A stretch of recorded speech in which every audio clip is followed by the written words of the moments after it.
For the MRO side, the pods are actually much more efficient than before. So I remember when I first started, we would have 24, 36 hours or more in the pod when they are clearing the containers and putting them back on again. But now it's gone down to 18, 12 hours. So it's not only a challenge to do the work itself, it's also a challenge to do the work safely. Right? So then we have to think of some new ideas how to then do such services, much like a pit stop now, because we don't really have the luxury of time anymore. So the MRO processes have changed slightly.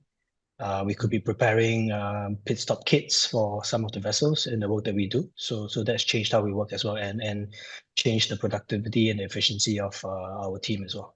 I was a dragon boater representing Singapore in a race in the Philippines. I was exposed to polluted water, and then I developed 4 autoimmune conditions because of exposure to what then, 3 years later, we found out was untreated raw sewage, all forms of bacteria as well as algae bloom that was in that water. And that's really where Ocean Purpose Project, my social enterprise, began.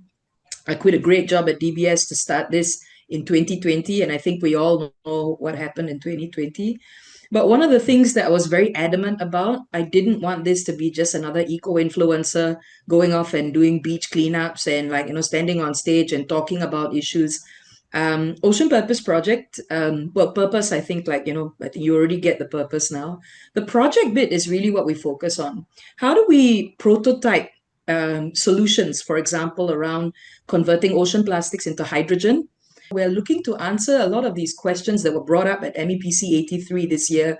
They're talking about decarbonizing shipping, they're talking about future fuels, green ammonia, methanol. But, our goal is to literally, turn all of that floating plastic that's out in our oceans, that's washing up on our beaches, into plastic to hydrogen that could actually, or even plastic to VLSFO that can really benefit the shipping industry. So that's one of the projects that we do. Just wondering, I mean, being small in a large industry must pose certain challenges. How do you get over that? I mean, how do you get yourself noticed and heard? And are people responding? Are the right people responding as well? It's quite funny. I thought that me being an entertainer or a former actress on the news was literally going to work to my detriment. But ministers, cabinet ministers look at me and go like, "Hey, are you going to sing that Frank Sinatra? Can you do this?" And then I'm like, "Yes, sir, I'll do it later. But first, can we talk about this, this, and this?" So it's a great foot in the door. I wouldn't suggest it for everybody in this industry. You kind of need to have a little bit of pangkat, right? Which I do have as a Singapore idol. But the second bit is really we're so small. We're not WWF or Conservation International. We're not funded by a big family office. We're literally just like this small little community project that actually is. My offices are on the beach. So what you see in the background, that's actually our view. We're on the beach, we're on site, we're there every single day in Pasir Ris. And I think what's really helped us is a lot of our clients, many of them from Maritime, stepping forward and saying, respect, it's been 5 years or 4 years, you guys have just continuously, kept at it. They advise us, they put us forward, they even fund us. Of course, from there also they try and put conversations in place for us. And I'm so thankful for those who kind of see us as that something separate. And of course, I have to thank PSA and MPA for including us in projects or startup acceleratorships like PS71. Really kind of getting us in those closed door sessions and saying, okay, look, how would you as an NGO be able to take this and turn this into something that brings about an improvement in livelihoods for poor coastal community? So I think there's a merit to being small. Everybody needs support. It's really also, in our case, if you don't have the big guns supporting you, it's really about being dedicated, being very grounded, also saying to the industry, look, we want to learn from you. And I think that really helps. And we've had so many sincere partners from this industry that pushed us forward. There's no way a small little NGO that started like 2 weeks before COVID could survive. So some of the more innovative, forward-looking ship owners are now looking at sustainability and thinking, firstly, yes, compliance, I need to comply. But secondly, how do I actually create new business models out of this? Now, if I have to use sustainable fuels, how can I embark upon a project where I not only get access to sustainable fuels, but I can work with other consortia partners perhaps to come up with different business segments where we can actually create value together, share value, and then leverage a platform to amplify value. So I think people are now no longer really saying, oh, wow, we're not going to pay for it, it's too expensive, and why bother, I'm going to wait. Because seeing the regulations that are coming upon shipping, some people are now beginning to think, wait a minute, if I don't start now, the cost of a compliance is probably going to be a lot more expensive if I start in 10 years. So let me start experimenting now. That being said, I always say there's no one shipping industry, right? Because there are many different verticals in shipping, and each of these verticals have their different supply chains. So the attitude in these different supply chains differs based on how difficult it is actually for them to start upon their decarbonization or abatement journey. But there's definitely been progress, and I think I think technology has a large part to play in that, because you started off by asking me about data. I think definitely in the last 5 years, you see the maritime industry taking a bigger interest in their data. Yes, still discussions over what data is mine, what am I willing to share, still a lot of unwillingness to share data, but definitely a greater willingness to explore potential collaboration opportunities with the right stakeholders to share the appropriate amount of data in order to gain better insights as to how they can embark upon decarbonization journeys in a cost-effective manner. Manpower is indeed a challenge. There are two parts to our manpower side, because we do the MRO work itself, right? So one part would be our foreign worker friends. That part is something that we have to work with because some of the job scope is may not be something that our local workforce may want to do. Right? So in a sense, we have to still be supported by our foreign friends. On the other side, marine industry has been viewed as not a very sexy industry. I think it's very laborious. Although this has changed as we move into sustainability and data and more so, it's shifted away from the laborious work. Right? So what we see now with new employees that are coming into the industry, one, they either have a passion for marine, or they believe in a company that has a vision moving forward. Right? That's what we see. And in this sense, if we believe in sustainability and doing good for the planet through our work and the kind of work that we do, I think this could attract new talents in coming in and joining our company. I've met a number of young graduates who ask me, should they work or try and upskill? I said, well, you can work, that'd be great. But if you had to upskill yourself, start thinking about getting capabilities in life cycle assessment, understanding that whole process. That will be very important going forward, especially in the maritime sector, because that's going to be a decision-making tool that will allow you to either benefit from your low carbon solution adoptions. One thing I realized about the beach cleanup was, do you know the styrofoam boxes that we use for takeaway food?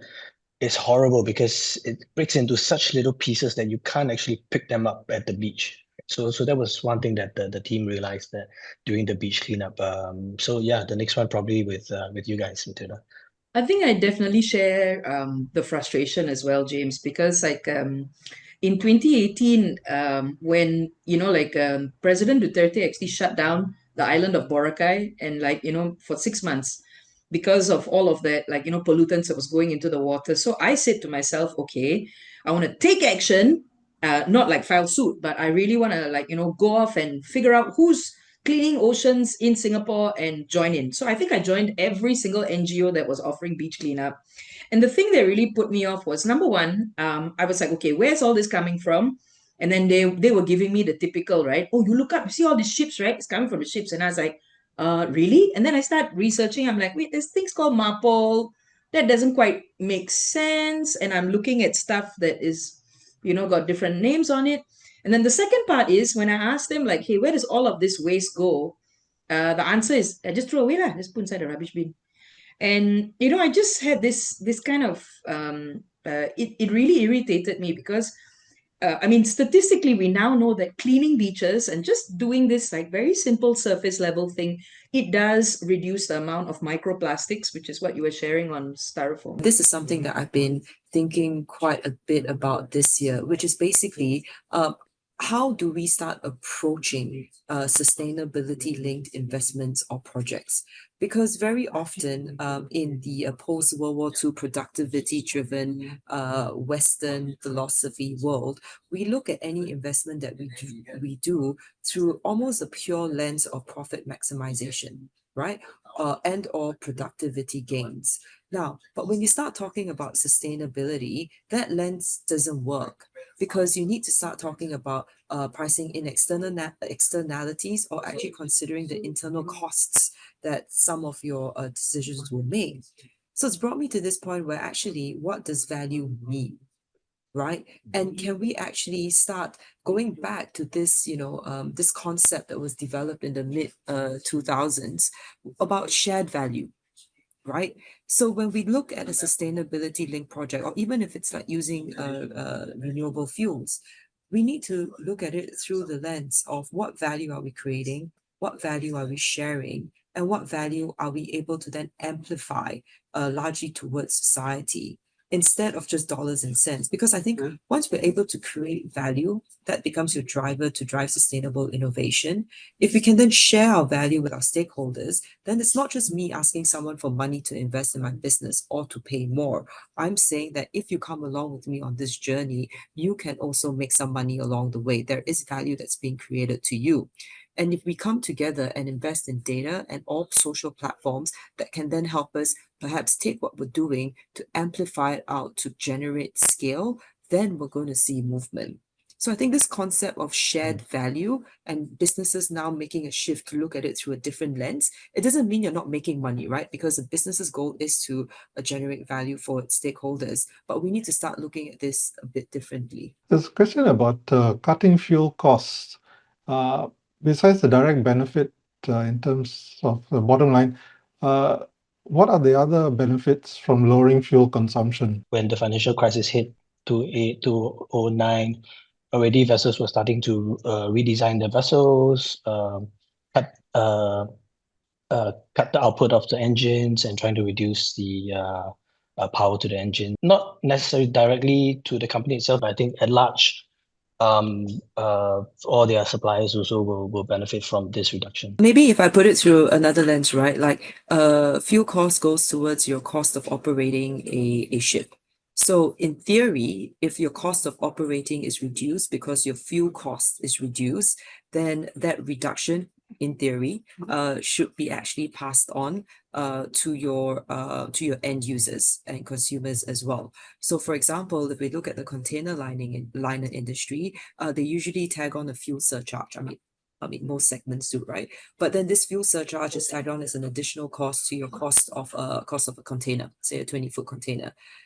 Again, if fuel costs reduce, in theory, you would hope that this fuel surcharge also is reduced accordingly. So the end user, the consumer, does benefit eventually.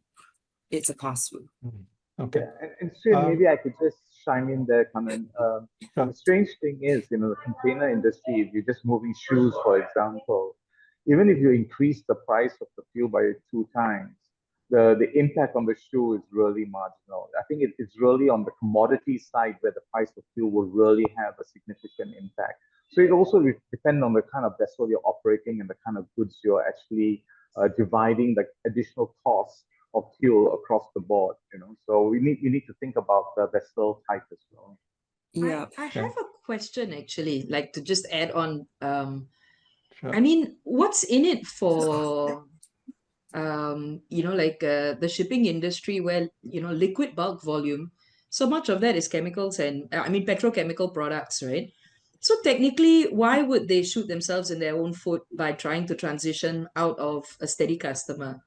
So I'm just intrigued by that because, Maybe I yeah, can answer that question. So I think it really depends on how they see their customers transitioning as well. So if you take one bookend scenario where you say the whole world is going to be forced to move away from fossil fuels, or trade in fossil fuels is going to get more expensive, then the customers of these shipping lines, so your petrochemical producers, they might also be looking at alternative products to basically substitute some of the petrochemical products, right? In the ideal world. So as a service provider, being the ship owner will also have to look at how its business is going to be impacted by the decisions of its customers. So that's why the ship owners are interested, because if, say, a crude oil tanker owner is seeing that its main customers are actually making a move towards renewable energies, which means that percentage of crude oil to be shipped is going to fall, then that crude oil tanker owner is going to start thinking about its new build projects and what type of vessels it will be ordering instead of just ordering crude oil tanker vessels. That's how it is. It's all demand and supply.